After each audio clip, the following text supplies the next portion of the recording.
tonight we begin with the remarkable resilience and, let's say, creative discomfort tolerance of the Viking people who somehow managed to survive Scandinavian winters without central heating. So before you get comfortable, take a moment to like the video and subscribe, but only if you genuinely enjoy what I do here. And let me know in the comments where you're tuning in from and what time it is for you. It's always fascinating to see who's joining us from around the world. Now, dim the lights, maybe turn on a fan for that soft background hum, or a space heater if you're feeling historically dishonest, and let's ease into tonight's journey together. When the temperature outside dropped to absolutely not, the Vikings didn't panic. They simply retreated into their longhouses, large, low, and only slightly less breathable than a modern sauna built in a cow barn. These longhouses were the Vikings' version of winter bunkers, constructed primarily from timber, if you lived near trees, or turf and stone, if you didn't. They were built low to the ground to conserve heat and wide enough to accommodate multiple families, and, in some cases, a few strategically placed cows. Because nothing says comfort like sleeping next to something that chews cud and farts steam. The key to surviving the cold was collective warmth. Think of a longhouse as one big communal thermal battery, human bodies, animal bodies, and a fire pit all operating in cozy, unventilated harmony. It was less house and more survival cuddle bunker. The hearth ran through the center of the longhouse, acting as both stove and space heater. There were no chimneys because chimneys hadn't been invented yet, or more accurately they had, but not in places where people were still using bones as doorstops. Instead, smoke rose and collected in the rafters, occasionally finding its way out through a hole in the roof or staying right where it was, turning the entire ceiling black and everyone's lungs into wool-lined ashtrays. To modern eyes, Viking homes might seem unbearably smoky, crowded, and oddly intimate. And that's because they were. But for the Vikings, it was the best option short of becoming a snow sculpture. Raised sleeping platforms lined the walls, often stuffed with straw, moss, or whatever was soft and vaguely flammable. Families, and sometimes their goats, all slept in the same space. Not because they loved each other that much, but because warmth wasn't optional, and privacy wasn't invented yet. In short, Viking longhouses weren't comfortable, but they were efficient. They kept people alive during brutal winters, even if they didn't keep them particularly fragrant or rested. Viking fashion was less about runway style and more about not freezing to death before breakfast. If there was one thing the Norse understood better than raiding, it was layering. And not just in a scarf and mittens way. We're talking full-body wool armor, reinforced with fur, leather, and a complete lack of shame. The base layer? Linen, if you were lucky enough to own some. Linen was light, breathable, and good at wicking sweat. Unfortunately, it also tore easily and was expensive to make, which is why most people skipped straight to wool. Lots of wool. Viking men wore tunics over trousers, with leg wraps that were basically ancient thermal leggings. Women wore long woolen dresses layered with aprons and cloaks. Everyone wore belts to keep things together, and pouches to carry whatever was needed. Knives, flint, or maybe a piece of emergency cheese. Cloaks were essential. They were fastened with brooches, sometimes fur-lined, and if you didn't have one, you probably didn't have much time left either. Boots were made of animal hide, often from cattle or seals, and waterproofed using generous amounts of fat. Viking footwear wasn't pretty, but it was grease-sealed and windproof. The only downside, you smelled like a jerky factory. For the really dedicated, intestines were sometimes used to make waterproof layers. Yes, actual animal guts. Cleaned, scraped, dried, and sewn into a kind of proto-raincoat. It wasn't breathable, but it did keep out snow and rain. And no one was going to question your outfit when you were literally wrapped in internal organs. Hats, mittens, and scarves were all standard, often made from felted wool, which was wool beaten until it gave up its structural integrity and became a warm, dense mat. If you didn't own gloves, you stuffed your hands in your cloak and hoped no one noticed your fingers turning blue. When it came to surviving frigid Scandinavian nights, The Vikings had one culinary rule: eat like your life depends on it, because it actually does. Calories weren't indulgence, they were insulation. Viking winter cuisine wasn't elegant, but it was dense, fatty, and almost aggressively practical. Let's start with the essentials: meat, dairy, grain, and preserved fish. Lots and lots of preserved fish. They smoked it, salted it, dried it, fermented it, then apologized to no one. Lutefisk, for example, is whitefish soaked in lye until it's equal parts food and dare. Not delicious, but impressively immune to spoilage. For heartier meals, stews were the go-to. Vikings threw whatever they had into a pot over the hearth: cuts of meat, root vegetables, oats, even sour milk. The longer it cooked, the better. The result wasn't glamorous, but it stuck to your ribs, and possibly to the bowl. Dairy was a year-round staple, but especially critical in winter. Cheese and butter were made during the warmer months and stored for cold season rationing. And not the nice creamy brie sort. Think hard, salty, wheel-shaped pucks of milk-solid survival. Perfect for chewing, trading, or hurling at wolves. They also made skyr, which was sort of a yogurt, sort of a cheese, and definitely a Viking version of "you'll eat it and you'll be grateful." High in protein and incredibly sour, it was the culinary equivalent of a slap to the face, invigorating but confusing. Grains were stored in bulk. Barley and rye formed the basis for flatbreads and porridge. Viking bread was dense, dark, and sometimes baked with crushed tree bark to stretch the flour further. Again, not tasty, but if your blood sugar stayed above freezing, it was doing its job. And finally, alcohol. Ale and mead weren't just for feasts. They were caloric, mildly antiseptic, and deeply comforting when your toes had gone numb. Mead especially made you forget that you lived in a smoke-filled shed with livestock and 6 relatives. And if it tasted terrible, even better, no one would steal your leftovers. When winter hit hard, and in Scandinavia it always did, Vikings turned to their most reliable source of heat: other mammals. Bringing animals indoors wasn't considered odd, it was considered efficient. Chickens, pigs, sheep, goats, and even cattle were invited inside Viking longhouses, not for companionship, but for body warmth. Think of it as medieval central heating powered by mooing. The livestock were usually housed in a section of the longhouse called the byre, essentially the garage meet stable portion of the structure. A low dividing wall kept animals and humans semi-separated. And by semi-separated, we mean close enough to smell, but not close enough to pet without consequences. On brutally cold nights, boundaries blurred. A family might huddle closer to the byre. Children might nap beside a sheep. If the ox was warm and willing, congratulations. That was your pillow now. Not cozy, but undeniably effective. The logic was simple. Animals generate heat. A cow can put out as much warmth as a small campfire, and doesn't require kindling. In extreme conditions, that warmth could mean the difference between waking up frostbitten and waking up only slightly annoyed by the snoring pig. Of course, the side effects were less charming. You had to deal with the noise, the smell, and the occasional hoof in the wrong place. And yet, Vikings didn't complain. They understood a universal truth: warmth now, dignity later. It wasn't just about heat either. Keeping animals close protected them from theft, predators, and freezing to death outside. Livestock were a family's wealth, food supply, and heating system all in one shaggy, hay-eating package. In many cases, longhouses were designed with this in mind. Builders intentionally channeled warmth from the byre toward the living quarters. It was architecture by survival instinct. Simple, effective, and unapologetically fragrant. Vikings didn't just survive the cold. They endured it with a disturbing amount of cheer. When the fire burned low, the goats got cranky, and the smoke turned your longhouse into a barbecue pit, you still had one last defense against the cold: each other.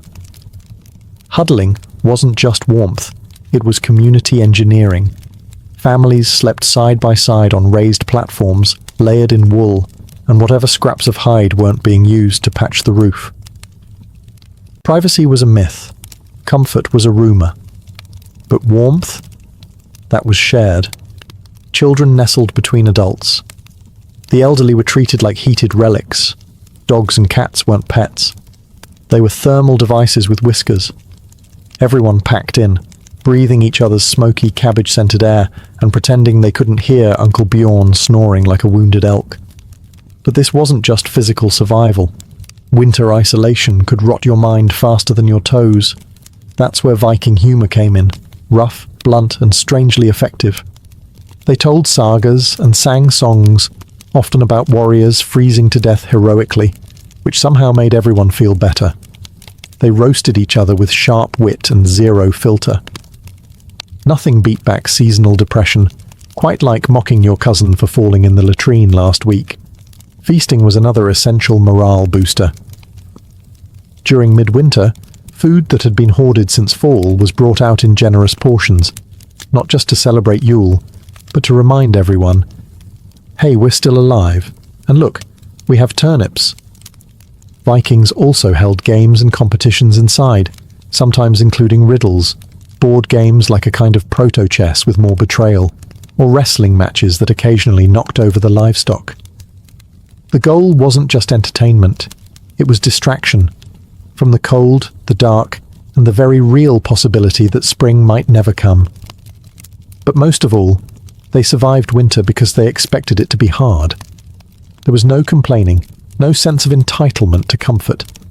Misery was the default setting. Anything better was a bonus. Insulation, as we know it today, involves fiberglass, foam, or other high-tech materials with catchy brand names and warning labels. The Vikings had no such luxury. Their insulation plan was simple. Shove as much nature into your walls as possible, and hope it holds. A Viking longhouse wasn't a drafty shack by accident. It was by design, sort of. These homes were engineered for heat retention, using whatever materials were available. Timber, if you lived near forests. Turf and stone if you didn't. The walls were thick, sometimes up to a meter, and the idea was to trap heat by any means necessary. Between the logs or stones, they packed moss, straw, mud, or animal hair. Anything fibrous, dense, and vaguely warm-smelling got stuffed into the cracks. It wasn't glamorous, and you probably didn't want to lean against the walls barefoot, but it worked. Roofs were often thatched or, even better, layered with sod, aka literal grass and dirt. This wasn't some eco-hipster design trend. Turf roofs were excellent for insulation, decent at shedding water, and, under the right conditions, occasionally grew weeds or mushrooms. Indoor gardening? Maybe. Accidental salad bar? Possibly. The floor was usually just packed earth, sometimes layered with straw or rushes that were swapped out periodically. And by periodically, we mean whenever the stench could no longer be rationalized as rustic. Windows were rare and small, if they existed at all. Light came from fire or strategically placed smoke holes. Why no big windows? Because glass was expensive, drafts were deadly, and Vikings didn't care much about natural light when it was pitch black outside for 3 months anyway. And yet, this slapdash collection of timber, turf, and biological fluff was surprisingly effective. It turned a longhouse into a slow cooker of communal body heat and goat breath, perfectly capable of withstanding the Scandinavian winter. It wasn't a spa. It wasn't breathable. It probably didn't pass any modern building codes.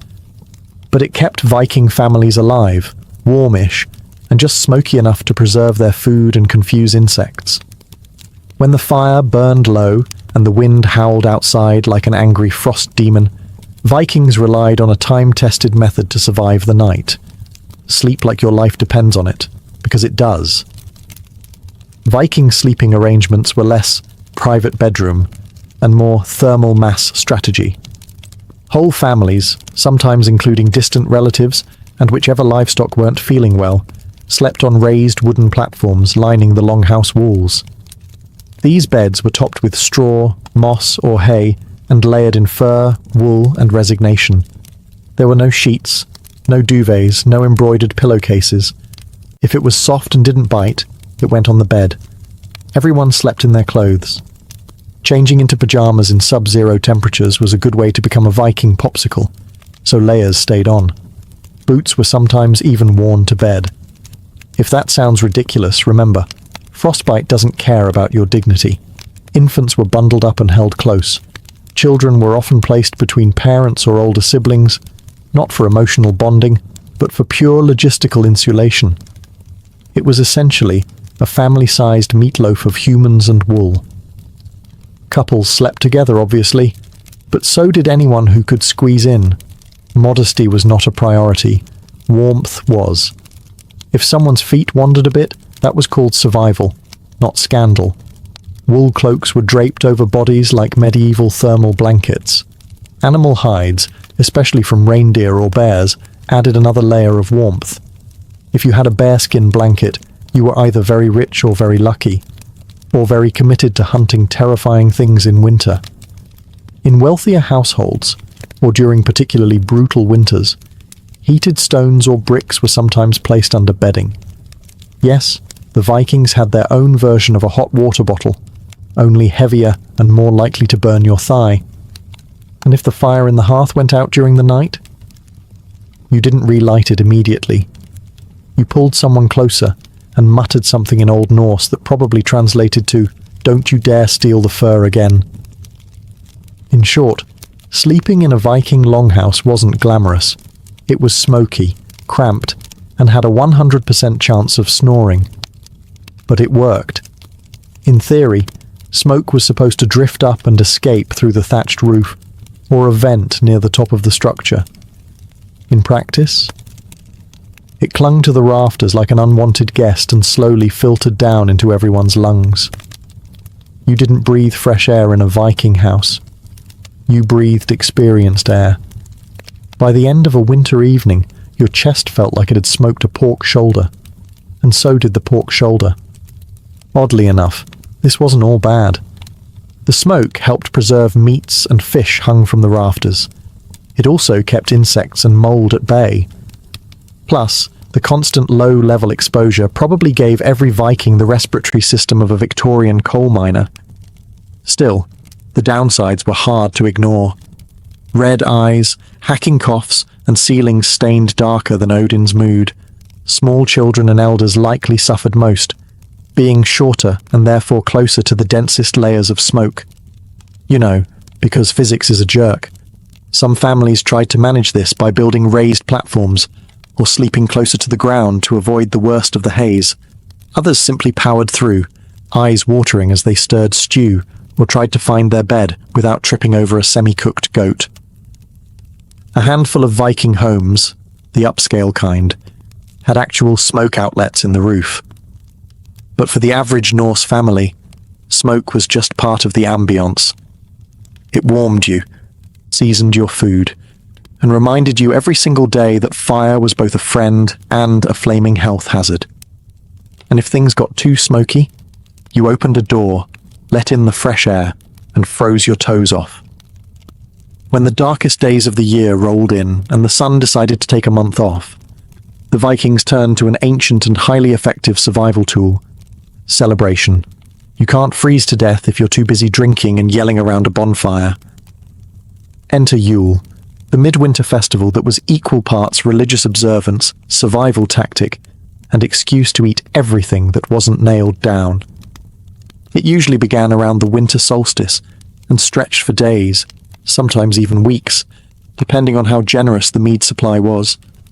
This wasn't just a party, it was a psychological life raft. Yule lifted spirits when morale was scraping the frost-covered floor. It gave people something to look forward to besides not dying. Families gathered, animals were sacrificed, for blessings and for dinner, and great fires were lit to symbolize the return of the sun. These weren't romantic little flames. These were roaring infernos that practically dared the night to come closer.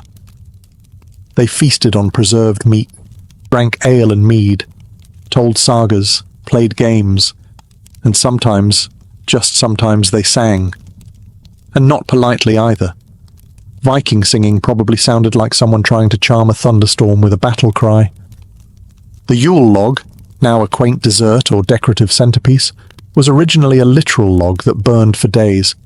It was supposed to represent warmth, continuity, and not freezing your family. Practical and symbolic. Very Viking. There were also supernatural concerns. Winter was considered a time when spirits, trolls, and restless ancestors wandered freely.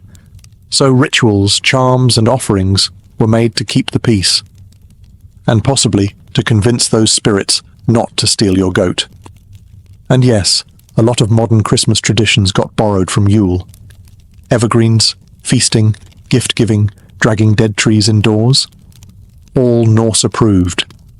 But above all, Yule was about enduring together. In a world with no light switches, no vitamin D supplements, and no concept of seasonal depression, the Vikings created joy from scratch, with fire, food, and an unwavering belief that the cold would pass. Because it always did. And when it didn't? Well, at least you went out with a full belly and a story worth retelling. In Viking Age Scandinavia, gold was nice. Silver was better. But wool? Wool was life. Wool wasn't just a material.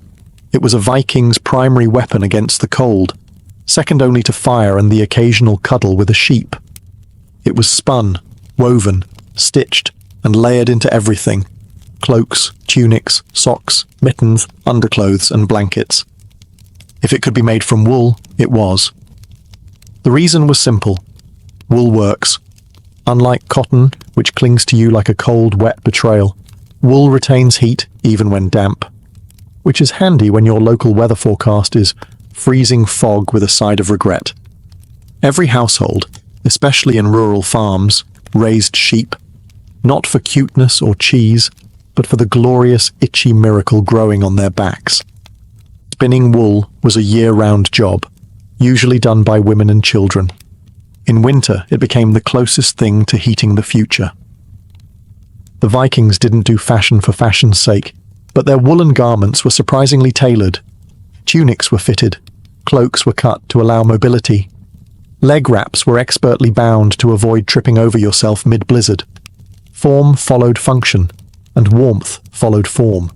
In fact, the quality of your wool said a lot about you. Coarse wool meant you were poor or practical.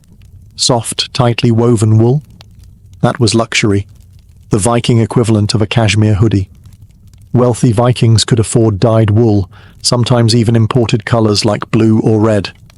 Everyone else wore 37 shades of sheep. And don't forget felt, wool that had been soaked, stomped, and abused until it fused into a windproof mat. Vikings used felt for hats, boots, mittens, and occasionally to insulate walls. It was like making fabric from rage and foot sweat, but it worked. Wool garments were patched, repaired, and passed down. Nothing was wasted. Even wool scraps were rewoven into socks or stuffing. A good cloak could last generations, assuming it didn't catch fire, blow away, or get buried with you as part of your going-away outfit. It may sound like a contradiction, but some of the coldest weather people in history were also huge fans of getting even colder, on purpose. Yes, the Vikings had a thing for saunas and ice baths, because why merely survive the cold when you can challenge it to a duel? Viking sweat lodges, called badstoffer, were small huts or pits, built with stone and turf, where hot stones were doused with water to produce steam. You'd sit inside, half naked and sweating like a berserker at a summer feast, while the outside world froze solid. It was a hot, humid, smoky break from the ice-crusted reality beyond the door. Then, and here's the real fun, some Vikings would run straight outside and plunge into ice water or roll in snow, voluntarily, for health reasons. Or, more realistically, because they were trying to prove to themselves, the gods, and anyone watching, that they feared absolutely nothing, not even hypothermia. These hot-cold rituals weren't just about showing off. They were practical. Sweating helped cleanse the body, or at least made you feel like you were doing something about the fact you hadn't bathed properly in weeks. The extreme temperature shifts also boosted circulation, cleared sinuses, and made you temporarily forget you lived in a world without insulation or painkillers. They also had a social function. Saunas were communal, meaning families or groups sweated and froze together, sometimes as part of rituals, sometimes just to bond while slowly steaming their regrets. And of course, steam rooms doubled as birthing rooms, healing spaces, and makeshift hospitals. If something needed fixing, heating, or flushing out, the Viking answer was almost always, let's cook it first, then freeze it for good measure. These traditions were so effective they stuck around. In fact, modern Nordic countries still embrace sauna culture, though these days they tend to leave the goats out of it. Surviving the cold was one thing. Surviving the boredom, that was its own kind of warfare. With long, dark nights, frozen ground, and months of not being able to raid, sail, or plant anything, Vikings had to get creative about passing the time indoors without losing their minds or murdering their relatives. First up, repairs and prep work. Winter was prime time for sharpening weapons, fixing tools, restringing bows, and mending clothes. If your shirt had a hole in October, you'd better believe it was patched by candlelight in December, unless you enjoyed frostbite in creative new places. Then there was spinning and weaving. Women, children, and anyone with two functioning hands spent endless hours turning wool into yarn and yarn into garments. It wasn't glamorous, but you knew your cloak didn't make itself. Every stitch was another layer between you and death by wind chill. Crafting also came into play. Wood carving, bone tools, antler combs. Winter was when practical turned artistic. The longhouse might look bleak from the outside, but inside, it was a hive of quiet productivity and occasional swearing when someone dropped a needle. Storytelling was the big one. The Vikings didn't have Netflix, but they did have sagas. Epic oral tales of gods, heroes, monsters, and other family members who made poor life choices. These stories were passed down by Firelight, each retelling slightly exaggerated for dramatic effect. Thor didn't just kill the giant, he punched the moon afterward, probably. Games helped too. Vikings played board games like Hnefatafl, a strategy game that makes chess look like tic-tac-toe, and dice games that combined luck, bluffing, and possibly a little gambling. Some families also played riddles or staged mock duels when things got really dull. Of course, alcohol helped lubricate all of this. Mead made storytelling funnier, crafting sloppier, and family squabbles slightly more entertaining for bystanders. The Vikings didn't just fight the cold with cloaks, fires, and a questionable relationship with livestock. They fought it with mindset. And not the inspirational poster kind, more like a grim, bone-deep refusal to be impressed by nature trying to kill them. For the average Norse person, winter wasn't unexpected or tragic. It was simply part of the calendar, like planting season, or time to raid France again. They didn't dread winter. They prepared for it, expected it, and met it with the emotional equivalent of a shrug. That wasn't an accident. Viking culture trained people from birth to see hardship not as a problem, but as a proving ground. Cold, pain, hunger. That wasn't failure. That was character development. You didn't complain. You endured. Ideally with a stoic grimace and maybe a sarcastic comment about how this was still better than dealing with taxes. This mindset wasn't just cultural. It was spiritual. Norse mythology is filled with frost giants, endless winters, and gods who power through suffering like it's a casual Tuesday. When your belief system includes a literal apocalypse called Fimbulwinter, an endless all-consuming freeze before the world ends, you stop flinching at a little snow. This mental toughness was reinforced socially. Weakness wasn't mocked exactly. It was simply ignored. No one wanted to be the one who couldn't handle the dark. So people kept going. They stayed busy. They joked about the cold. They laughed in the face of despair, then poured another mug of mead and kept sewing their 43rd mitten. Even children were taught to tough it out early. If your fingers were cold, you used your elbows. If your toes were numb, walk faster. If you fell through ice and survived, congratulations. You were now interesting enough to tell stories about. Was it healthy? Probably not. Effective? Absolutely. Modern survival manuals talk about the importance of mindset. The Vikings already knew. They didn't see winter as an enemy to be defeated. They saw it as a test, one they had already passed 100 times before. And that's how they survived the coldest nights. With fire, fur, and a psychological middle finger raised to the wind. If there's one thing the Vikings understood better than most, it was this. No one survives winter alone. You can have the warmest cloak, the fattest goat, and the sturdiest longhouse. But without community, you're just a cold person with great accessories. Viking society was built on interdependence. Families didn't live in isolation.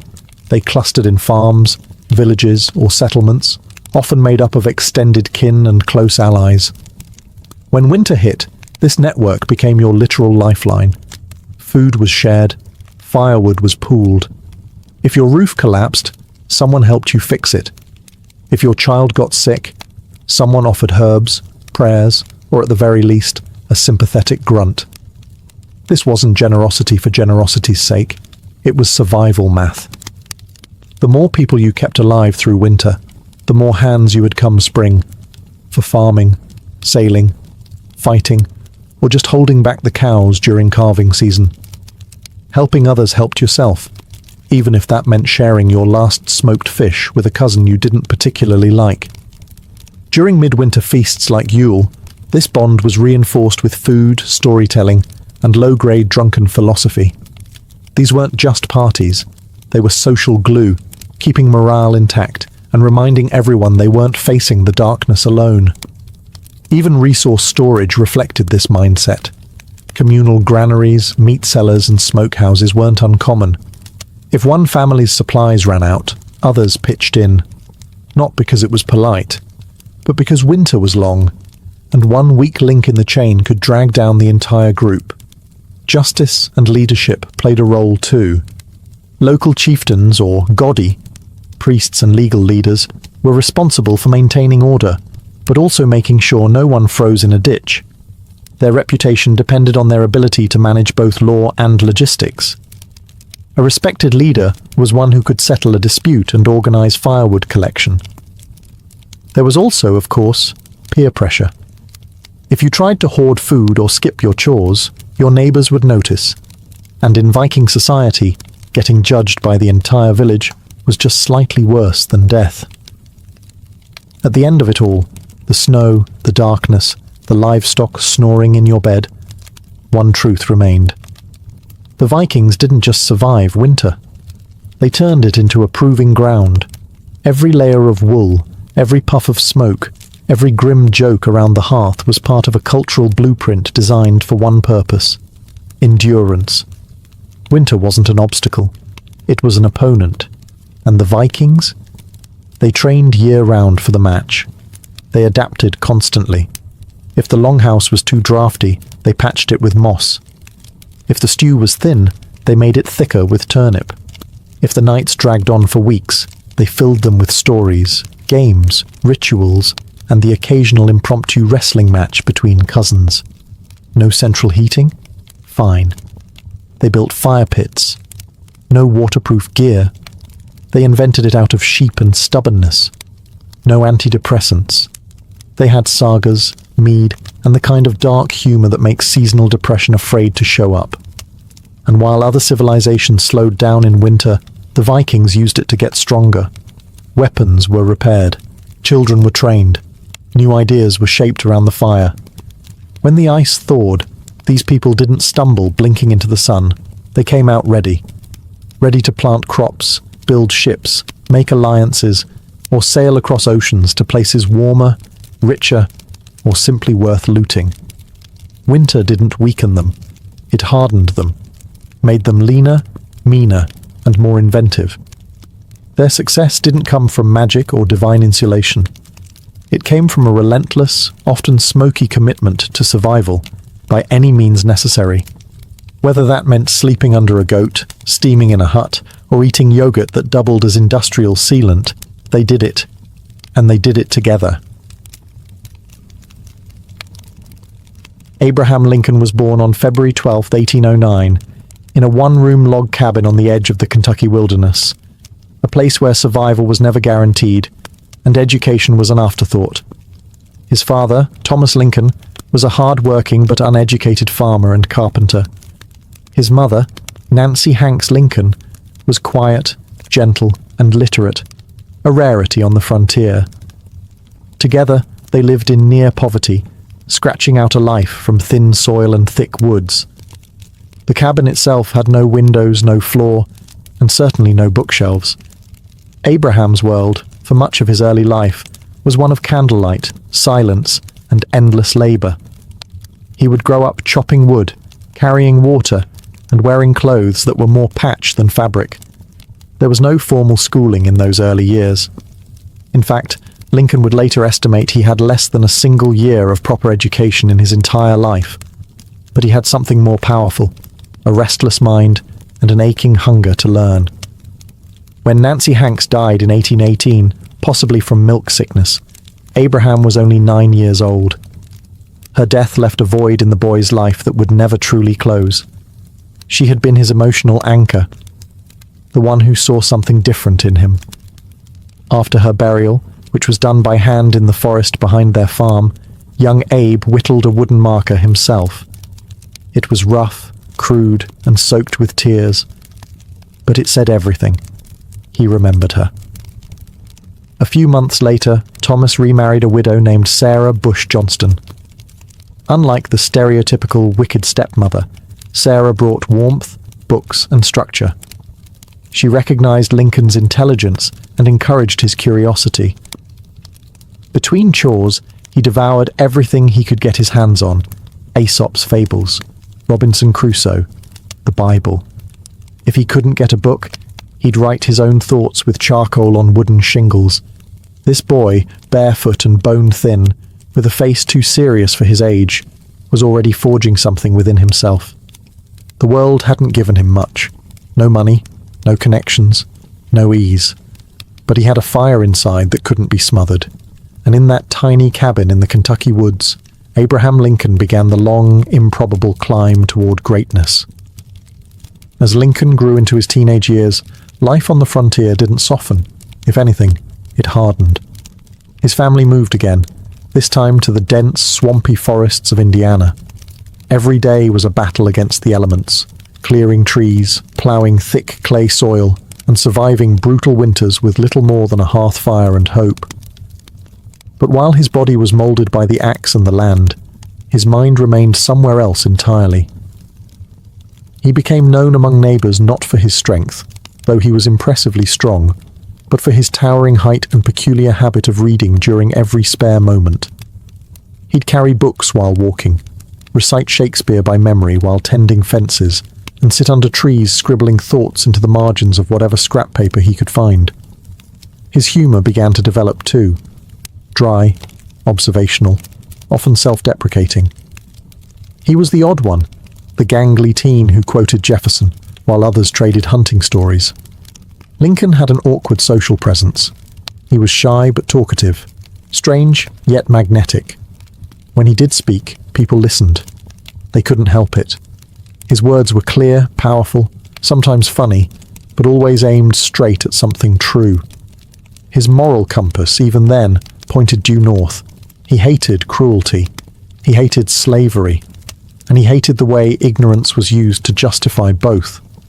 Despite his lack of formal education, Lincoln began to develop a passion for law.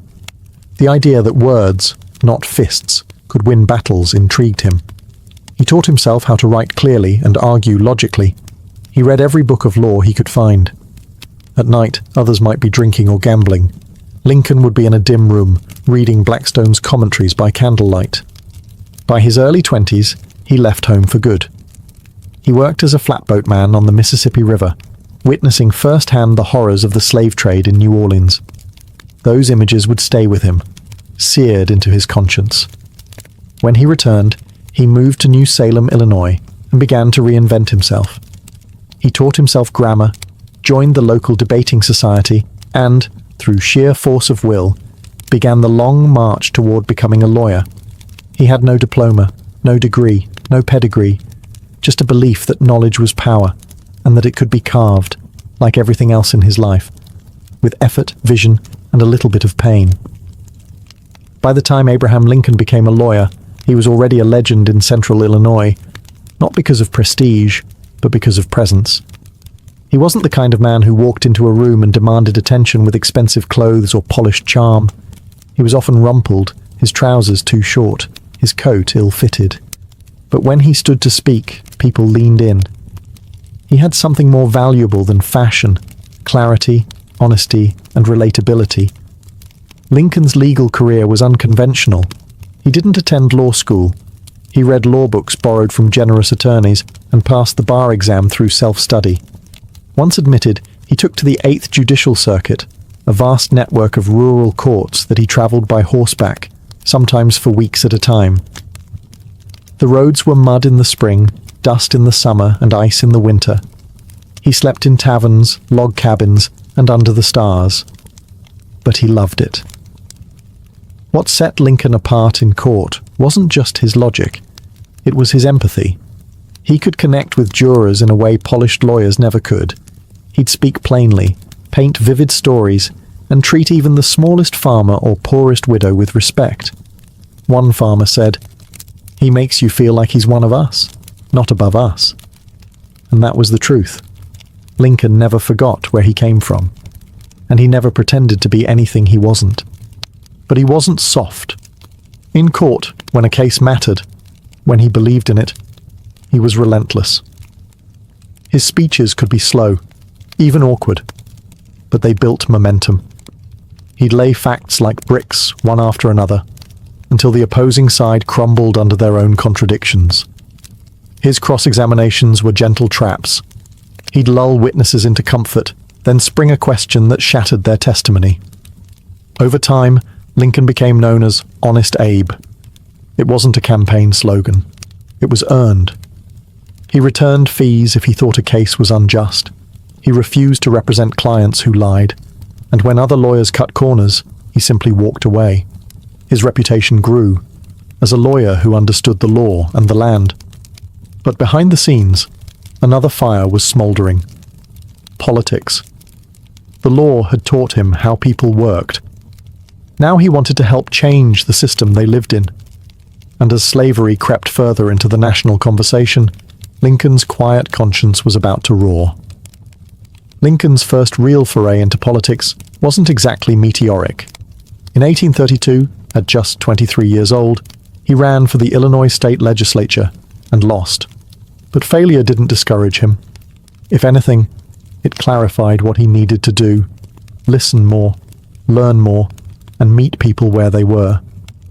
2 years later, he tried again, and won.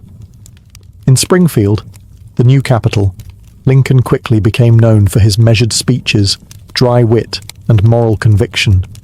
He didn't shout, he didn't scheme, but when he stood up in the State House and spoke, people remembered it. He wasn't interested in cheap victories or flashy slogans. His goal was deeper: understanding the machinery of law, society, and justice. Lincoln aligned himself with the Whig Party, a group that believed in modernization, infrastructure, and limiting executive power. But even as a Whig, he remained cautious about ambition. He often joked about being too ugly for politics. He read voraciously, debated energetically, but never seemed to lust for power the way other men did. If anything, politics seemed to be a burden he accepted rather than chased. During his 4 terms in the Illinois legislature, Lincoln built alliances with farmers, merchants, and other lawyers. He wasn't the loudest in the room, but often the most trusted. He developed a reputation for being principled, especially regarding slavery. Though he wasn't yet calling for abolition, he firmly opposed the expansion of slavery into new territories. He called it unjust, immoral, a national hypocrisy.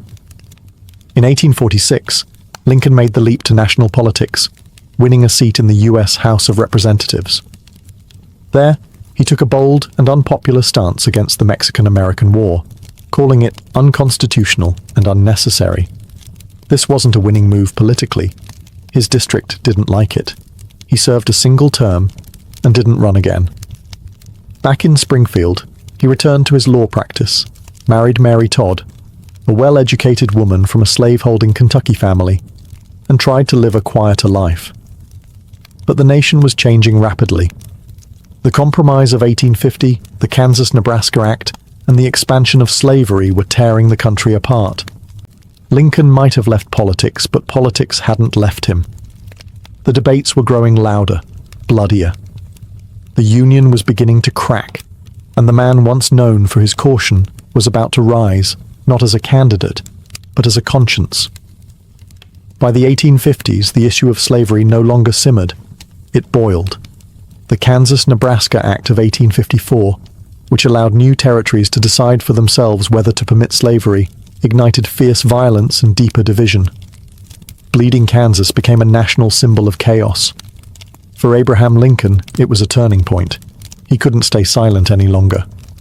He returned to the political stage not with bluster, but with moral urgency. He joined the newly formed Republican Party, a coalition of former Whigs, Free Soilers, and abolitionists, all united against the expansion of slavery. Lincoln wasn't a radical abolitionist. He didn't call for immediate emancipation yet, but he believed deeply that slavery was wrong, and that allowing it to spread into new states was both dangerous and unjust. In 1858, he was thrust into the national spotlight during his Senate campaign against Stephen A. Douglas, one of the most famous politicians in America. The two agreed to a series of debates across Illinois, and what followed became one of the most famous political showdowns in American history, the Lincoln-Douglas debates. Douglas defended popular sovereignty, the idea that each state should choose whether to allow slavery. Lincoln countered with clarity. "A house divided against itself cannot stand," he declared. If slavery continued to spread, it would tear the Union apart. He argued that the nation couldn't endure permanently half slave and half free.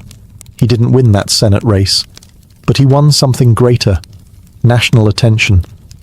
Newspapers reprinted his words across the country.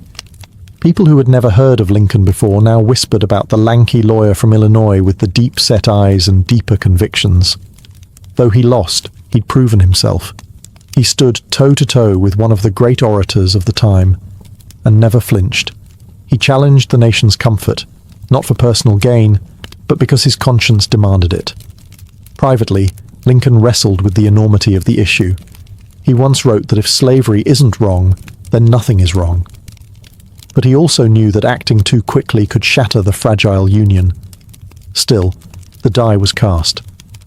The national mood was shifting, and Lincoln was rising with it, not as a politician with easy answers, but as a voice of moral clarity in a time of moral fog. By 1860, America stood on the edge of a knife. Sectional tensions had reached a breaking point. Slavery wasn't just a moral debate anymore. It was a political firestorm. Southern states threatened secession, and the Republican Party was scrambling to find a leader who could unite the North without sparking immediate war. That unlikely figure turned out to be Abraham Lincoln. At the Republican National Convention in Chicago, he was not the frontrunner. In fact, most expected the nomination to go to Senator William Seward of New York, a polished statesman with decades of political experience. But Lincoln had something the others didn't: a clean reputation, a moderate tone, and powerful momentum from his debates with Douglas. His team campaigned hard behind the scenes, emphasizing his frontier roots and personal honesty. Lincoln was portrayed as the self-made man, the rail splitter who rose from nothing. His humble beginnings weren't a liability. They were a symbol of American potential. By the third ballot, he secured the nomination, and the political world blinked in surprise. The general election was bitter and fractured. The Democratic Party split in two, with northern and southern factions backing different candidates. Lincoln's name didn't even appear on most southern ballots, but in the north and west, he carried immense support. On November 6, 1860, he was elected the 16th President of the United States with just 40% of the popular vote, but a decisive electoral majority. He didn't celebrate. In fact, the mood was grim. Within weeks, South Carolina voted to secede. 6 more southern states followed before Lincoln even took office. The country was unraveling faster than anyone expected. As he prepared to travel from Springfield to Washington, D.C. for his inauguration, Lincoln received death threats daily. Some warned he wouldn't survive the journey. Security was so tight that he had to sneak into the Capitol by train under the cover of night, disguised and unannounced. This was not the triumphant arrival of a conqueror. It was the reluctant entrance of a president-elect whose election had cracked the Union. When Lincoln finally took the oath of office on March 4, 1861, he faced a country divided, angry, and armed. And yet, in his address, he reached not for vengeance, but for peace. "We are not enemies, but friends," he said. "We must not be enemies." But the winds of war were already howling at the door. Barely a month after Abraham Lincoln took office, the first shots were fired at Fort Sumter in South Carolina. The Civil War had begun. What followed was the bloodiest conflict in American history, a brutal test not just of military might, but of Lincoln's character, leadership, and resolve. Lincoln had no military background.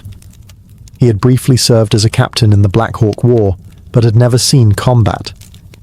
Now, he was commander-in-chief of a nation at war with itself.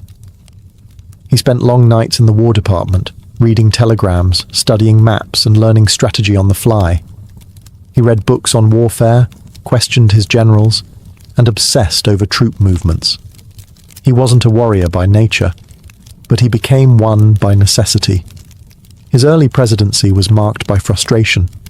General after general disappointed him. George McClellan, in particular, had the loyalty of the troops, but the caution of a man afraid to fight. Lincoln, exasperated by delays and excuses, once asked, "If General McClellan does not want to use the army, I would like to borrow it for a while." But Lincoln's real genius wasn't just in battlefield decisions. It was in vision. He understood that this war wasn't just about states' rights or secession. It was about the very soul of the nation. Could a country built on liberty survive half enslaved? At first, Lincoln moved cautiously on slavery, fearing that aggressive abolition would push border states into the Confederacy. But as the war dragged on and casualties mounted, his thinking evolved. The moral issue and the military one became inseparable. Slavery, he concluded, was the engine of the Confederate economy and morale. If it wasn't destroyed, the rebellion would never die. On January 1st, 1863, he issued the Emancipation Proclamation, declaring all slaves in Confederate-held territories free. It didn't free everyone overnight, but it changed everything. The war was no longer just a fight to preserve the Union. It was a fight for human freedom. Internationally, it closed the door on British or French support for the Confederacy. Domestically, it gave black men the moral and legal justification to join the Union Army, which thousands did, fighting for a country that had long denied them citizenship. Lincoln had transformed from the log cabin lawyer into a wartime president wielding not only authority, but moral thunder. As the war dragged into its 4th year, Lincoln bore its burden alone at the top, thinner, greyer, and visibly aged.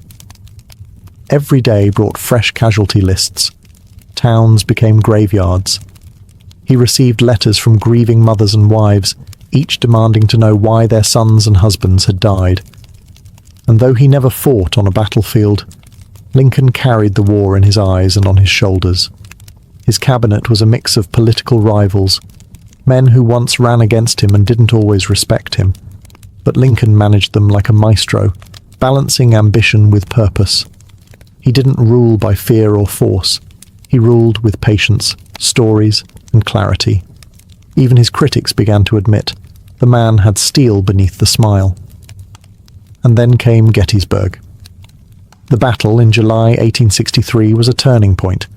Over 50,000 men were killed, wounded, or missing in 3 days of horror. Months later, Lincoln traveled to Pennsylvania to deliver a short speech at the new cemetery. It wasn't meant to be headline-making, just a few words of reflection. But in just 272 words, he rewrote the purpose of the war. that this nation, under God, shall have a new birth of freedom, and that government of the people, by the people, for the people, shall not perish from the earth. The Gettysburg Address wasn't grandiose. It was restrained, reverent, and eternal. And it made clear that this war wasn't just about unity. It was about redemption, remaking the nation into what it had always claimed to be. As the 1864 presidential election loomed, Lincoln faced deep opposition. The war was still raging, and his support was crumbling. Even within his own party, there were calls to replace him on the ticket. Many believed he'd lose to Democrat George McClellan, the very general he had fired. But as Union victories mounted late that year, especially General Sherman's capture of Atlanta, momentum swung back in Lincoln's favor. He was re-elected with a decisive margin. Still, Lincoln didn't gloat. "It is not in my nature to triumph over anyone," he said. The war was nearly won, but Lincoln knew peace would be harder. The Union could be rebuilt with muskets. But the nation's soul? That would take something much deeper. Mercy, vision, and healing. By early 1865, the Confederacy was collapsing. Cities fell one after another. Richmond, the Confederate capital, was burning. General Robert E. Lee's army was running out of supplies, soldiers, and time. And yet, Lincoln showed no joy. Victory for him was never about punishment. It was about restoration. In his second inaugural address, delivered on March 4, 1865, Lincoln spoke not as a conqueror, but as a moral philosopher. "With malice toward none, with charity for all," he said, "with firmness in the right as God gives us to see the right, let us strive on to finish the work we are in." These were not the words of a politician looking to crush his enemies. They were the words of a father trying to save his broken family. On April 9th, Lee surrendered to Ulysses S. Grant at Appomattox Courthouse. The war was over. The Union had been preserved. Slavery, through the ratification of the 13th Amendment, had been abolished. For the first time in centuries, the nation took a trembling step toward the ideals it had professed in 1776. But just as the country exhaled, tragedy struck. Only 5 days after the surrender, Abraham Lincoln attended a play at Ford's Theatre in Washington. In the middle of the performance, actor and Confederate sympathizer John Wilkes Booth crept into the presidential box and shot Lincoln in the back of the head. He died the next morning, April 15, 1865. The nation mourned like never before. Black Americans, many newly freed, wept in the streets. Former enemies, even in the South, acknowledged the depth of the loss. He had been their best hope for reconciliation, a man who never saw politics as war and never let hatred take root in his heart. Lincoln didn't live to see Reconstruction or to heal the wounds his presidency had helped expose. But his death transformed him from a leader into a symbol of freedom, unity, and the painful price of moral progress. From the dirt floor of a Kentucky cabin to the highest office in the land, Abraham Lincoln rose without money, without privilege, and without cruelty. He led a nation through its darkest hour not with blinding brilliance, but with steady, stubborn light. And that light, dimmed by an assassin's bullet, still burns in the story of America. When we imagine the ancient world, we usually think of mighty empires, glittering temples, and epic battles.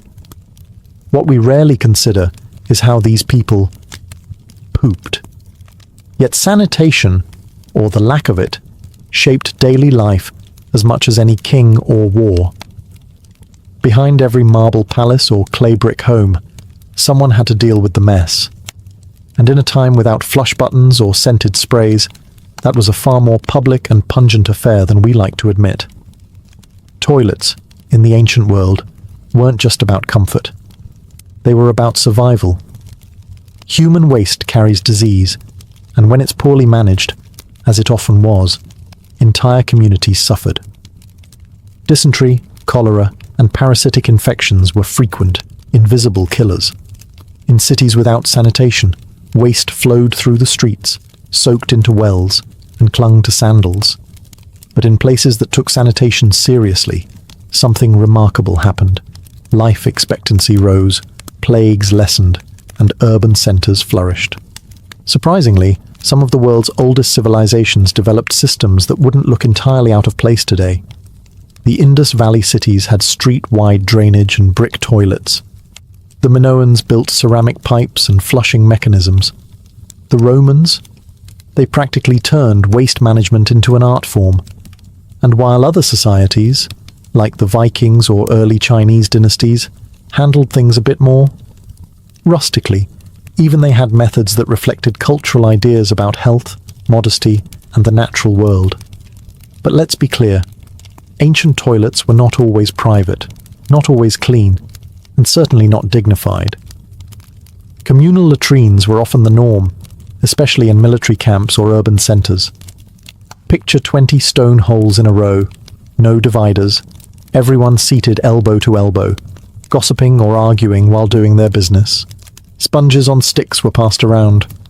Water was used to rinse, not always to flush. And beneath it all, quite literally, were the earliest forms of sewers, cesspits, and sometimes just plain open ditches. Sanitation was a mirror of a society's values. Where it was neglected, chaos followed. Where it was engineered, civilization bloomed. And if you're brave enough to look past the filth, you'll discover a hidden history, one where pipes, pits, and poop tell us more about ancient life than monuments ever could. Long before the Romans laid down aqueducts, or the Greeks dreamed of public baths, the people of the Indus Valley were already solving one of civilization's dirtiest problems: sanitation. Dating back to around 2600 BCE, the cities of Harappa and Mohenjo-Daro, located in what is now modern-day Pakistan, were surprisingly advanced in their urban planning, particularly when it came to managing human waste. At first glance, the remains of these ancient cities might seem like nothing more than dusty ruins. But look closer, and you'll find a highly organized network of brick-lined streets with standardized measurements and, most impressively, covered drainage systems running alongside them. Yes, while much of the world was still digging holes in the ground, the Indus people had figured out how to keep their cities flowing and their homes clean. Each house, even modest ones, had a small room designated for washing, often featuring a squat-style toilet or bathing area connected to a vertical chute. This chute funneled waste into a covered brick drain outside, which then joined larger public sewers. These were not rudimentary ditches. They were engineered, with inspection holes, gradients, and even brick baffles to catch solids. Some scholars suggest that waste from wealthier homes was flushed using jars of water, gravity doing the rest. And the genius didn't stop at toilets. The Indus system also separated stormwater from waste. Public wells dotted the streets, and while we can't say for sure how water safety was ensured, the very presence of sanitation infrastructure implies a high regard for public health, rare for its time. But perhaps most stunning of all, the lack of palaces or temples in these cities. The Indus people were apparently more concerned with equality and urban function than divine monuments, and their toilet systems reflect that. Practical, widespread, and surprisingly democratic. Sadly, much about the Indus civilization remains mysterious. Their writing system is still undeciphered, and we don't know exactly why their cities eventually declined. But their toilets, the silent brick channels buried beneath their feet, still speak volumes. In an age when many empires ruled through spectacle, the Indus chose something quieter, cleaner, and arguably more civilized. While the Indus Valley engineered underground sewers, the ancient Egyptians approached sanitation with a different lens, one steeped in ritual, status, and a deeply held belief in physical and spiritual purity. For them, cleanliness wasn't just about avoiding disease. It was a form of worship. In the Nile-fed civilization of ancient Egypt, bathing was an essential daily routine, especially for the wealthy. Homes of the elite often featured small limestone basins or bathing rooms where servants would pour water for washing. Oils, natron, a natural salt, and perfumed ointments were commonly used, and hair removal was routine. But when it came to toilets, things got a little more practical. Toilets in ancient Egypt ranged from simple pits lined with sand to more refined limestone or wooden seats placed above ceramic pots. These pots were emptied by servants or slaves and dumped far from living quarters, ideally into the desert. In wealthier homes, these seats might be tucked away in private quarters, hinting at the growing association between sanitation and status. Public sanitation, however, was virtually non-existent. Streets in cities like Thebes or Memphis were often soiled, and while waste was sometimes used as fertilizer in rural areas, it wasn't always managed responsibly in urban centres. Instead, the focus remained on personal cleanliness. Priests, for example, were required to bathe multiple times a day, shave their bodies, and avoid impurities. They couldn't enter temples without ritual washing, which sometimes included enemas, not for health reasons, but as spiritual preparation. Interestingly, tombs of pharaohs and nobles occasionally included toilet stools among their grave goods. It seems the ancient Egyptians expected that even in the afterlife, one would still need to do their business, and do it with dignity. The Egyptians also made early attempts at pest control. Amulets, spells, and ointments were used to ward off flies and other carriers of disease. In this way, cleanliness straddled the physical and the mystical. In short, while Egypt didn't develop large-scale sewer systems, it pioneered a cultural emphasis on hygiene. Their obsession with purity influenced medicine, religion, and daily life. And though their toilets may have been simple, their ideas about cleanliness were anything but. While most of Bronze Age Europe was squatting over pits, the Minoans of Crete were flushing. Yes, flushing. Over 3,500 years ago. The Minoan civilization, which flourished from roughly 2000 to 1400 BCE, developed one of the most sophisticated plumbing systems in the ancient world. Their capital at Knossos wasn't just home to labyrinth myths and frescoes. It also had multi-story buildings with running water and working toilets. The Minoans understood something that many civilizations wouldn't figure out for centuries: gravity and water pressure. Their palaces had terracotta pipes laid beneath the floors and inside walls, channeling rainwater and spring water into fountains, baths, and, perhaps most notably, latrines. In the Queen's Megaron of Knossos, archaeologists discovered what may be the oldest known flush toilet: a wooden seat set over a stone basin connected to a vertical pipe, which could be flushed with water manually poured from a vessel. Bathing was also a high priority. The Minoans constructed large ceramic bathtubs, not unlike those found in modern homes. Water could be supplied from rooftop tanks or aqueducts and drained through underground channels. The use of U-shaped water traps to block odours, a precursor to the modern plumbing trap, has even been proposed, though this remains debated. What's particularly striking is the integration of these systems into elite homes, suggesting that comfort and cleanliness were signs of prestige. Unlike later Roman latrines, which were public and communal, Minoan sanitation leaned private. Your toilet was in your own home, a luxury even many 19th century Europeans didn't have. The Minoans weren't just practical, they were stylish about it. Their bathrooms were decorated with colourful frescoes and elegant plasterwork. Sanitation, it seems, could be both functional and fashionable. Unfortunately, the fall of the Minoan civilization around 1450 BCE, possibly due to volcanic eruptions, tsunamis, or invasions, led to the loss of these innovations. It would take over 1,000 years for similar toilet technology to re-emerge in other parts of the Mediterranean. Still, the ruins of Knossos whisper a simple truth. The desire to stay clean, flush away waste, and bathe in privacy isn't a modern obsession. It's ancient, deeply human, and, in the case of the Minoans, impressively advanced. When it comes to ancient sanitation, no civilization made a bigger, bolder statement than the Romans. By the height of the Roman Empire, they had mastered the art of infrastructure: aqueducts, roads, and yes, toilets. For the Romans, sanitation wasn't just about cleanliness, it was about civilization itself. And that meant making toilets public, efficient, and, surprisingly, social. Walk into any major Roman city, from Pompeii to Londinium, and you'd likely find public latrines, open rooms with long stone benches, each carved with evenly spaced holes. No stalls, no dividers, just elbow-to-elbow seating. Beneath the benches ran a steady stream of water to carry away waste, and a secondary channel held sponge sticks, tessoria, the Roman answer to toilet paper. These sponges were rinsed communally in water and vinegar, then reused. Hygienic? Not quite. Functional? Very. For the Romans, using the toilet wasn't a private ordeal. It was a social event. People chatted, gossiped, conducted business, all while taking care of nature's call.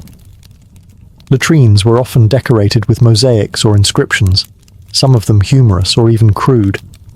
Graffiti inside Pompeii's latrines includes complaints about bad smells, poor plumbing, and even, of course, rude users. But Roman sanitation extended far beyond toilets. Their cities were crisscrossed with cloaca, enormous sewer systems, the most famous being the Cloaca Maxima in Rome. Built initially to drain marshes, it became the backbone of Rome's waste management system. Rainwater, urine, and feces all flowed through it, fed by aqueducts that brought in fresh water from miles away. In private homes, wealthier Romans had indoor latrines that emptied into cesspits or directly into the sewers. The poor relied on chamber pots, which were sometimes dumped from windows into the street, despite laws forbidding it. Apartment dwellers, especially in insulae, multi-story tenements, suffered the worst. Many buildings lacked plumbing entirely, and the lower floors often flooded with sewage. Interestingly, Romans taxed urine. Emperor Vespasian even instituted a pee tax on public urinals, a move so infamous that his name is still associated with urinals in France and Italy today. In short, Roman toilets weren't just advanced. They were loud, crowded, political, and strangely progressive, offering perhaps the first large-scale attempt at truly communal sanitation. While the Romans embraced public defecation like a community picnic, the ancient Greeks took a more modest approach. To them, bodily functions were personal, something to be handled quietly, discreetly, and preferably alone. That said, they still made significant contributions to sanitation and cleanliness, just in a very different tone. In most Greek homes, the toilet was simple, a clay pot or stone seat over a cesspit. There were no flushing systems, no sewer connections in ordinary residences. The waste was usually collected and manually emptied, often by slaves, into pits or dumped in remote areas. Urban streets sometimes included open drains, but as cities grew, so did the smell. Sanitation was a problem, but not always a priority. Yet the Greeks were obsessed with bathing. Gymnasia, where men exercised naked, were almost always connected to large public bathhouses. These weren't just for scrubbing off sweat. They were central social institutions, places to network, debate philosophy, and prepare for civic life. Unlike Roman baths, which were extravagant and filled with marble, Greek baths were simpler, often circular tubs, cold water basins, or shallow pools. Water management was crucial to this culture of bathing. The Greeks built aqueducts, cisterns, and terracotta pipe systems to supply fresh water to cities like Athens. In fact, the Athenian agora had one of the earliest known examples of a public latrine, complete with stone seats and a drainage system. But these remained rare. The public toilet was never truly normalized in Greek society as it was in Rome. What the Greeks lacked in plumbing, they made up for in theory. Hippocrates, the so-called father of medicine, was among the first to link sanitation to health. He suggested that dirty water and filth could spread disease, a radical idea at the time. His recommendations for clean air, fresh water, and dry housing would later influence Roman city planning. The irony is stark. The civilization that gave us democracy and drama still preferred to handle its dirtiest business in private. Sanitation, for the Greeks, was not about infrastructure. It was about individual discipline and philosophical hygiene. Clean body, clean mind. And while their latrines may have been crude, their obsession with purity, physical and moral, helped lay the foundation for modern public health thinking. In ancient China, cleanliness was both a personal duty and a reflection of cosmic balance. Sanitation, while not as infrastructure-heavy as in Rome or the Indus Valley, was still deeply woven into daily life, through customs, philosophies, and a surprisingly wide range of toilet tools. Most ancient Chinese homes did not have toilets in the modern sense. Instead, chamber pots were the norm. These portable ceramic or bronze containers came in all shapes and sizes, from utilitarian to ornate, depending on one's status. After use, servants or family members would empty the pots into larger household cesspits or take them outside the city walls. Some rural families used human waste, known as night soil, as fertilizer, a practice that continued for centuries. Public toilets did exist, especially in larger cities like Chang'an or Luoyang. These communal facilities were often basic pits or troughs, with wooden platforms to sit or squat on. Interestingly, some of these toilets had privacy screens, a courtesy not often found in ancient Rome. Waste from these locations was usually collected and reused in agriculture, which, while efficient, also carried risks of contamination and disease. Toilet paper, or something very close to it, may have originated in China. As early as the 2nd century BCE, people were using soft papers, often discarded writings, for hygiene. By the 6th century CE, scholars recorded the use of paper specifically for cleaning after defecation. The elite preferred silk scraps or bamboo spatulas washed between uses. Yes, you read that correctly. Polished bamboo sticks were among the earliest reusable wiping tools. Sanitation wasn't just physical, it was spiritual. Influenced by Confucian ideals of order and respect, and Taoist beliefs in harmony and purity, hygiene was linked to self-discipline and balance. Excrement, though natural, was seen as a pollutant, something to be swiftly removed and never discussed in polite company. Imperial households took this to the extreme, with specially appointed eunuchs managing waste disposal in complete secrecy. Despite the lack of underground sewers, ancient China maintained fairly clean urban centers, thanks to meticulous human labor, cultural taboos, and a well-organized system of waste collection. It wasn't glamorous, but it worked. Through chamber pots, composting, and paper wipes, the Chinese found their own path to sanitation, one that was humble, efficient, and deeply rooted in tradition. When it comes to ancient sanitation, the Vikings might not be the first group that comes to mind. Known more for their raids than their routines, Norse hygiene was actually more sophisticated and surprisingly disciplined than stereotypes suggest. Beneath the horned helmet myths lies a culture that, while rough around the edges, took personal cleanliness and waste management more seriously than much of medieval Europe. In Viking settlements, especially in places like Jorvik, modern-day York, England, and Hedeby in modern Germany, archaeologists have uncovered latrine pits lined with timber or stone, basic, functional toilets used by both individuals and households. These pits were often dug a short distance from homes and were sometimes covered by wooden structures to provide privacy and shelter from the harsh northern climate. The waste from these latrines, a combination of human excrement, food scraps, and animal remains, tells us more than just what Vikings ate. It shows that they had a method of centralized waste disposal. In some cases, these pits were periodically cleaned out and reused. In others, new pits were simply dug when the old ones filled. Some evidence even suggests early composting practices, as waste would naturally decompose and return to the soil over time. Inside homes, chamber pots and buckets were common, especially during long, frozen winters when stepping outside wasn't exactly ideal. These were usually emptied into latrine pits or dung heaps near the outskirts of a settlement. While not glamorous, it was practical, and far more sanitary than throwing waste into the street, a practice common in some medieval cities. But hygiene wasn't just functional, it was cultural. Vikings bathed regularly, often once a week, usually on lagdaga, washing day, the origin of the English word Saturday. Combs, ear cleaners, and tweezers made from bone or antler are common finds in Norse archaeological sites. Personal grooming mattered, not just for appearance but for social status and marriage prospects.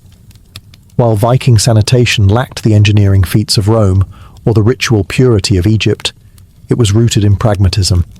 They didn't build sewers or invent toilet paper, but they managed their waste, kept clean, and adapted to a harsh environment with earthy, no-nonsense solutions. In the land of ice and iron, even the business of doing your business was handled with the blunt efficiency of a people who didn't have time for fuss. Across civilizations and centuries, one truth remains constant. No society could thrive without figuring out what to do with its waste. From the hidden sewers of the Indus Valley to the communal latrines of Rome and the chamber pots of ancient China, humanity's relationship with sanitation has always walked a fine line between necessity and neglect. What's striking is how different cultures prioritized hygiene. Some, like the Romans and Minoans, invested heavily in infrastructure. They built aqueducts, flush systems, and sewage networks that, in some cases, rivaled the functionality of 19th century cities. Others, like the Greeks and Chinese, placed cleanliness in the realm of personal virtue, linking it to health, ethics, and harmony with nature. Still others, like the Vikings, took a ruggedly practical approach. Dig a pit, wash when you can, and don't let filth fester near your food. Despite their differences, these societies were all working toward the same goal: separating people from their waste. The reasons varied: to prevent disease, to honor the gods, to preserve public order. But the outcome shaped how cities grew, how laws were made, and how people viewed their bodies. Ironically, much of this ancient wisdom was lost during the Middle Ages in Europe. After the fall of Rome, sophisticated sanitation systems crumbled, public toilets disappeared, sewers clogged, disease surged. It would take centuries and multiple plagues for urban planners to revisit ideas the ancients had already mastered. And yet, traces of ancient sanitation still remain today. The word latrine comes from the Latin latrina. The modern flush toilet owes a distant debt to Minoan gravity systems. Even our use of paper in the bathroom was foreshadowed by the Chinese over 1,000 years ago. What feels modern is, in many cases, just rediscovered. Sanitation, often overlooked in historical narratives, is a quiet backbone of civilization. It doesn't inspire poems or monuments. But without it, cities collapse, populations suffer, and even empires can fall. So next time you walk into a restroom and enjoy the luxury of privacy, plumbing, and maybe even scented soap, remember, you're standing on the shoulders of generations who tried, failed, and sometimes succeeded in figuring out how to keep the filth at bay. And that, perhaps, is civilization's most underrated achievement. Before satellites, compasses, or even writing, humans had an instinct to map, not just to record where things were, but to make sense of their place in a vast and often terrifying world. A map wasn't just a picture of terrain. It was a story, a belief system, a survival manual. It told people where the rivers flowed, where the sun rose, where the spirits dwelled, and where danger waited just beyond the known. Some of the earliest maps weren't drawn on parchment or paper. They were etched into stone, scratched onto bone, or woven into oral memory. Prehistoric carvings from the Upper Paleolithic period, over 14,000 years ago, show animals, riverbanks, and clusters of huts. Were they maps in the modern sense? Not quite, but they captured space in relation to movement and meaning, a fundamental start. As early societies emerged and trade routes expanded, maps became essential tools of power. They guided merchants through mountains and deserts, They helped kings draw borders and tax their subjects. They even tried to explain the cosmos, mixing astronomy with theology. To map the stars was to touch the divine. To draw a city was to impose order on chaos. But mapping wasn't always about accuracy. In fact, ancient maps were often wildly distorted by today's standards. What mattered was meaning, not measurement. The center of the world was always home, whether that was Babylon, Jerusalem, or the island of Delos. Lands grew or shrank depending on their importance. Unknown regions were filled with fantastical beasts or labeled simply, "Here be dragons." Some cultures didn't even use flat maps at all.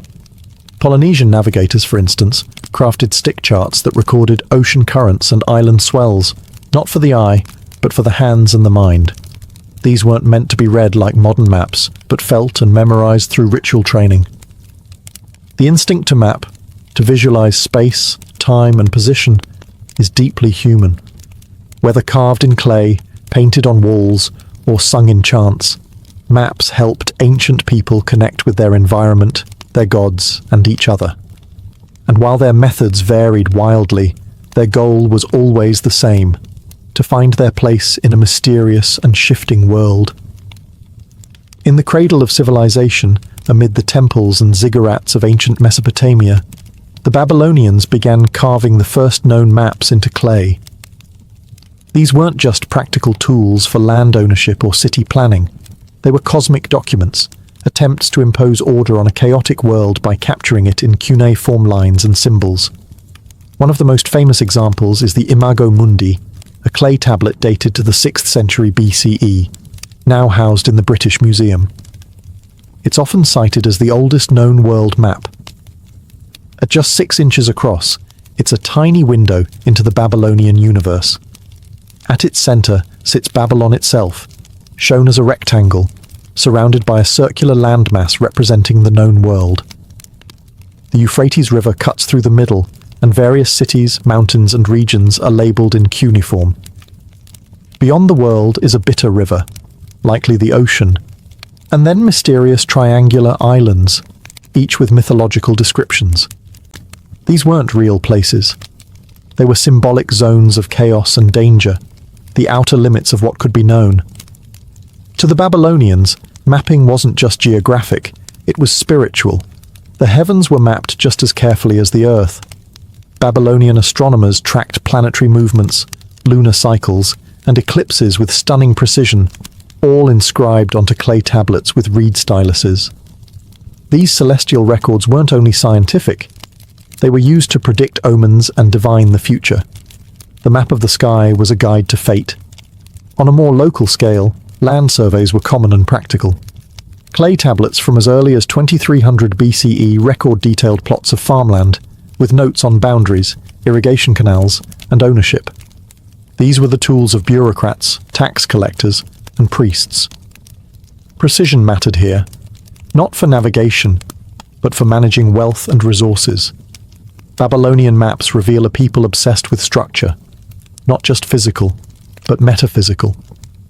They mapped the world as they understood it, with themselves at the center, surrounded by rivers, enemies, gods, and mysteries. These maps weren't just records.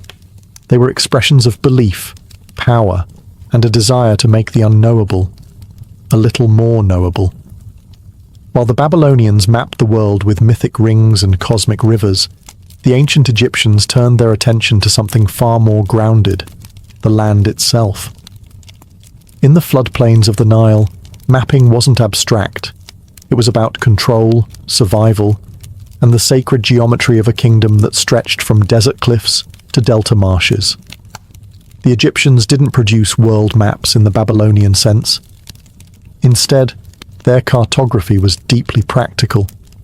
Every year, the Nile flooded, erasing boundary markers and farmland divisions. To restore order, surveyors, called harpedonapte, used ropes, measuring rods, and sighting tools to redraw the grid. This wasn't a one-time ritual. It was an annual necessity. Mapping became a state function, tightly controlled by temple scribes and royal officials. surviving papyri show maps of remarkable precision. One of the oldest known is the Turin Papyrus map, dating to around 1160 BCE. It's not decorative or mythological, it's a mining map, a literal layout of wadis, hills, and gold-bearing regions in the eastern desert. Streams, roads, quarry sites, and annotations in hieratic script mark distances and mineral types. This was a working map for officials and labor crews, not something hung on a palace wall. But Egyptian maps weren't entirely devoid of symbolism. Temples were often built in alignment with celestial events, and cities were laid out with cosmological order in mind. The map wasn't just a tool, it was a manifestation of Ma'at, the Egyptian concept of balance and harmony. Land division and urban planning followed sacred principles. Even pyramids and tombs were oriented with mathematical and astronomical precision. In religious texts, we also find conceptual maps of the underworld, such as those in the Book of the Dead or the Amduat. These spiritual maps depicted the journey of the soul through 12 hours of night, guarded by serpents, gods, and gates. They weren't navigational, but they were cartographic in spirit, guiding the deceased through the terrain of eternity. Egyptian cartography, then, was a blend of bureaucracy and belief. Whether measuring a farmer's plot or charting the afterlife, maps were instruments of divine order. They weren't just about finding one's way on Earth. They were about ensuring alignment with the gods. The Greeks didn't invent maps, but they revolutionized how maps were thought about. For the first time in recorded history, space wasn't just described. It was measured, calculated, and reasoned. Geography transformed from a practical necessity into an intellectual pursuit, one that would lay the groundwork for modern cartography. Enter Anaximander, a philosopher from Miletus, who in the 6th century BCE is credited with creating one of the first conceptual maps of the world. Though the original has been lost, sources describe it as a circular disk, with land masses like Europe and Asia spread around a central Mediterranean. It was symbolic, yes, but it also marked a break from mythic cosmologies. Anaximander was attempting to represent the physical world in a rational format. Then came Hecataeus, who refined these early ideas and expanded them through travel and inquiry. His map was accompanied by a geographical text called Periegesis, which detailed lands, customs, and peoples. But it was Claudius Ptolemy, centuries later, who would change the game entirely. Ptolemy's Geographia, written in the 2nd century CE, was a masterwork of Greek science. It contained detailed instructions for map-making, a list of over 8,000 place names with coordinates, and a grid-based system of latitude and longitude, long before GPS was even a dream. He also introduced projections to represent the curved Earth on a flat surface, an idea that still challenges modern cartographers. Greek maps weren't just practical tools, they were also windows into how the Greeks saw the world. The oikoumene, the inhabited world, was surrounded by oceans and barbarian lands, but the Greeks placed themselves at the intellectual center. The further from Greece, the more distorted the geography, reflecting both limited knowledge and cultural bias. Interestingly, Greek thinkers also wrestled with the idea of a spherical Earth. Eratosthenes, working in Alexandria in the 3rd century BCE, calculated the Earth's circumference using little more than shadows, geometry, and a stick. He was remarkably accurate, off by only a few hundred miles. Greek cartography was more than drawing lines. It was about decoding the Earth's shape, size, and place in the cosmos. With math, logic, and ambition, the Greeks turned maps from myth into science, and the world would never look the same again. If the Greeks gave us the theory of cartography, the Romans gave us its full military and logistical application. The Roman Empire wasn't just held together by laws and legions. It was stitched into one unit by a vast and meticulously maintained road network. And to keep it functioning, the Romans created some of the most practical and powerful maps of the ancient world. Unlike Greek maps, which aimed to describe the shape of the Earth or explore the heavens, Roman maps were grounded in movement. They were tools of control, expansion, taxation, and supply. At the center of it all was the phrase, "All roads lead to Rome." And for the Romans, that wasn't a metaphor. It was a mapping philosophy. Perhaps the most famous Roman map is the Tabula Peutingeriana, a 4th century CE copy of a much older Roman road map. It's not geographically accurate in the modern sense. Land masses are stretched and distorted, but it serves its purpose perfectly, showing routes, stops, distances, and connections across the empire, from Britain to India. Imagine a modern subway map, where spatial accuracy is sacrificed for clarity of movement. That's Roman mapping in a nutshell. Way stations, or mansions, were marked at regular intervals, complete with distances in Roman miles. These maps allowed military commanders, merchants, and messengers to travel efficiently across thousands of kilometers. They knew where to change horses, where to rest, and how long it would take to reach the next city. The empire became navigable, not just in the field, but on parchment. In addition to road maps, the Romans also commissioned cadastral maps, highly detailed records of land ownership and boundaries, used for taxation and legal disputes. Some were carved in bronze and posted in public places, so citizens could see exactly who owned what.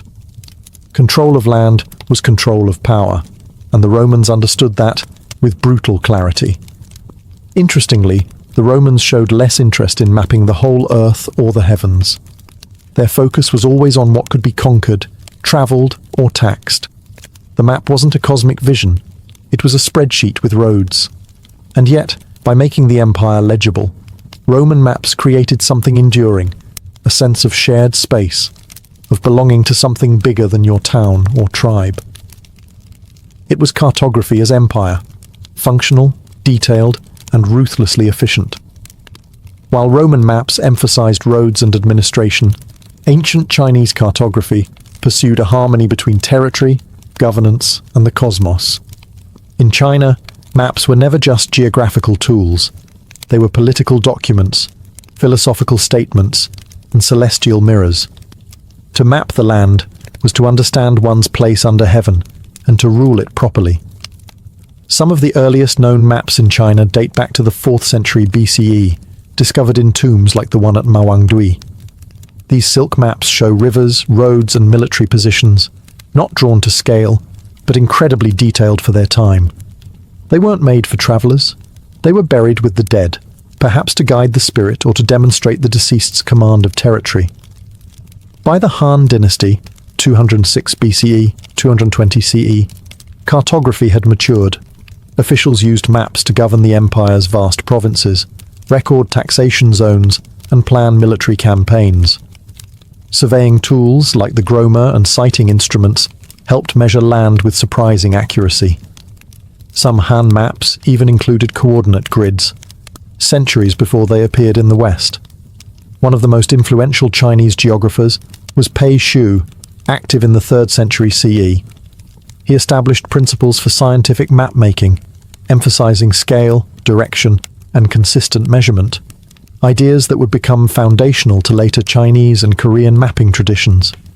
His work was so respected that he was dubbed the father of Chinese cartography.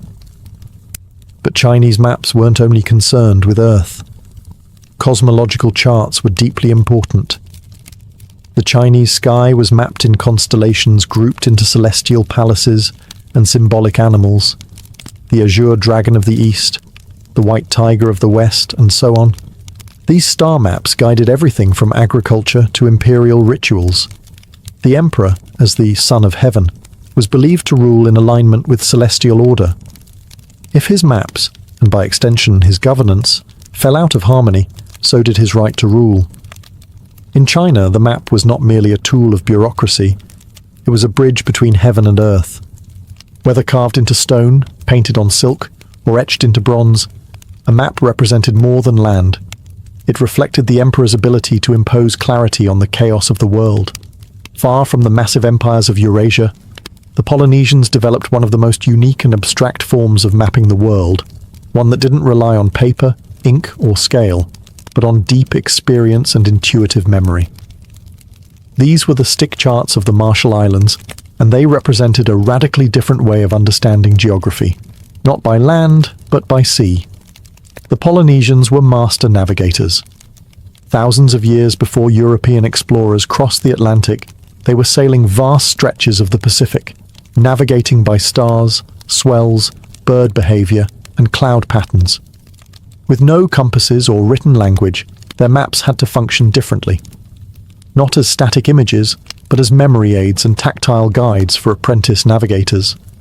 Stick charts were built from thin coconut fronds or wooden strips, lashed together with twine. The curves represented ocean swells, which behaved predictably in open water. Small shells or knots marked islands. The arrangement of the sticks captured wave refraction and interference patterns, knowledge that allowed navigators to read the ocean's surface like a road map. There were different types of charts. Rebelib charts covered entire archipelagos, while Meadow focused on smaller regions or specific voyages. Then there were matang, abstract teaching tools used to explain wave behavior near islands. These weren't meant to be carried on voyages. Instead, they were studied, memorized, and internalized. A skilled navigator could cross hundreds of miles using only their senses and what they'd learned from the stick chart. To the untrained eye, these maps looked like broken ladders or art installations. But to a Polynesian wayfinder, they represented deep ecological knowledge, built not from conquest or geometry, but from a close and respectful relationship with nature. Polynesian cartography challenged the Western notion that a map must be visual and literal. Their maps were physical, experiential, and often invisible during travel. It wasn't about recording space, it was about feeling it. In many ways, these charts blur the line between science and spirituality. They were passed down through oral tradition, guarded by navigation schools, and held sacred. And in an ocean that could swallow even the boldest sailor, they helped the Polynesians find their way, not just across water, but through memory, rhythm, and ancestral knowledge. As the ancient world gave way to the medieval era, maps began to shift from scientific observation to symbolic interpretation. In many parts of the world, especially in Europe, cartography became more about representing spiritual truths and less about physical accuracy. The result? Maps filled with monsters, paradise, demons, and a worldview where the center of geography was often the center of belief. One of the most iconic medieval map types is the TO map, which dominated European thinking from the early Middle Ages to the Renaissance. These maps depicted the world as a circle, the O, divided by a T into three parts, Asia on top, Europe to the lower left, and Africa to the lower right. Jerusalem often sat at the center, reinforcing the religious heart of the known world. East was usually at the top, not north, because that's where the Garden of Eden was believed to be. These maps weren't meant for navigation. They were theological tools, reinforcing a Christian cosmology where the world's geography aligned with biblical history. Lands were labelled with the names of Noah's sons, and the unknown regions, beyond the edges, were populated by monstrous races, people with dog heads, feet like umbrellas, or faces in their chests. The further from Jerusalem, the stranger things got. But not all medieval maps were purely symbolic. Some, like the Tabula Rogeriana, created by Arab geographer al-Idrisi in the 12th century, combined empirical observation with artistic flair. Commissioned by a Norman king in Sicily, this massive silver map was based on interviews with travelers, traders, and sailors from across the Muslim and Christian worlds. It was far more detailed and practical than its European counterparts, and it placed south at the top, a common feature in Islamic cartography. Meanwhile, Jewish, Indian, and Buddhist traditions also produced conceptual world maps, not focused on navigation, but on metaphysical structure. Mount Meru, for instance, featured as the cosmic axis in many Indian and Tibetan maps, surrounded by symbolic continents and divine realms. These medieval maps remind us that mapping isn't just about where things are, it's about what people believe the world means. In an age where the horizon still held terror and mystery, the map wasn't just a guide, it was a mirror of the soul. As the world grew larger in the minds of humans, so too did our desire to capture it, not only to get from point A to B, but to understand who we are, where we came from, and what surrounds us. Ancient maps, with all their flaws, distortions, and symbols, laid the foundation for the modern world's obsession with space, borders, and precision. What ties all ancient maps together is not accuracy, but intention. Babylonian tablets weren't meant to help you find a street. They showed the spiritual structure of the universe. Egyptian maps helped tax collectors and priests maintain divine order in a landscape governed by floods and gods. Greek maps introduced scale, geometry, and the bold idea that the world could be measured. Roman road maps stitched a vast empire together, helping legions, messengers, and merchants move like clockwork. Chinese maps fused astronomy with governance, always striving to reflect harmony between heaven and earth. Then there were the outliers. The Polynesian stick charts, tactile and abstract, showing that not all maps had to be seen. Some were meant to be felt and remembered. And the medieval religious maps filled with beasts and paradise, which told viewers not just where the world was, but what it meant. Even the flaws in ancient maps are informative. They show us what mattered to a culture, what was centered, what was feared, what was sacred. These maps remind us that geography is never neutral. It reflects priorities, power, myth, and memory. The Greeks put themselves in the middle. So did the Chinese. So did the Europeans. Everyone was the center of their own world. Today, with satellite imaging and digital precision, we can chart the planet down to the last meter. But the core impulse behind cartography remains the same as it was thousands of years ago. The human need to orient ourselves in something larger than ourselves. Whether it's a papyrus scroll, a clay tablet, or a glowing phone screen, every map answers the same ancient question. Where am I?